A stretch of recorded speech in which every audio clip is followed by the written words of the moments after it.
నమస్తే అన్న, అందరికీ నమస్కారం. కువైట్లోని బాబియాన్ ద్వీపంలోకి ఐఆర్జీసీ చొరబాటును కువైట్ తీవ్రంగా ఖండించింది.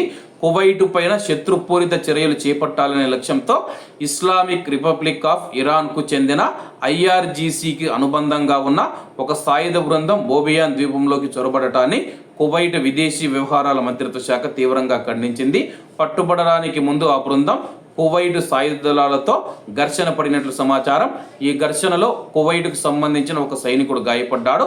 ప్రాంతీయ భద్రత మరియు స్థిరత్వానికి ముప్పు కలిగిస్తూ ఉద్రిక్తతలను తగ్గించడానికి జరుగుతూ ఉన్న ప్రాంతీయ మరియు అంతర్జాతీయ ప్రయత్నాలను దెబ్బతీస్తూ ఉన్న ఇరాన్ యొక్క చట్టవిరుద్ధమైన శత్రుపూరిత చర్యలను తక్షణమే మరియు బేషరతుగా నిలిపివేయాలని చెప్పి కువైట్ డిమాండ్ చేస్తూ ఉన్నట్లు మంత్రిత్వ శాఖ నొక్కి చెప్పింది.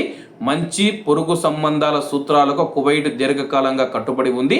ఏ దేశానికైనా వ్యతిరేకంగా శత్రుపూరిత చర్యలు చేపట్టడానికి తన భూభాగాన్ని లేదా గగనతలాన్ని ఉపయోగించడాన్ని కువైట్ గట్టిగా తిరస్కరిస్తుందని చెప్పేసి విదేశీ వ్యవహారాల మంత్రిత్వ శాఖ పునరుద్ఘాటించింది.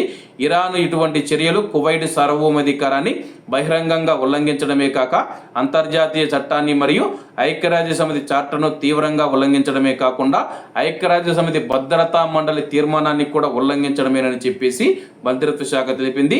ఈ విషయంలో ఇరాన్ శత్రుపూరిత చర్యలకు ఇరాన్ను పూర్తి బాధ్యురాలిగా పేర్కొంటూ ఐక్యరాజ్య సమితి చార్టర్లోని ఆర్టికల్ 51 ప్రకారం ఆత్మరక్షణకు కువైట్కు సహజ హక్కును మంత్రిత్వ శాఖ పునరుద్ఘాటించింది.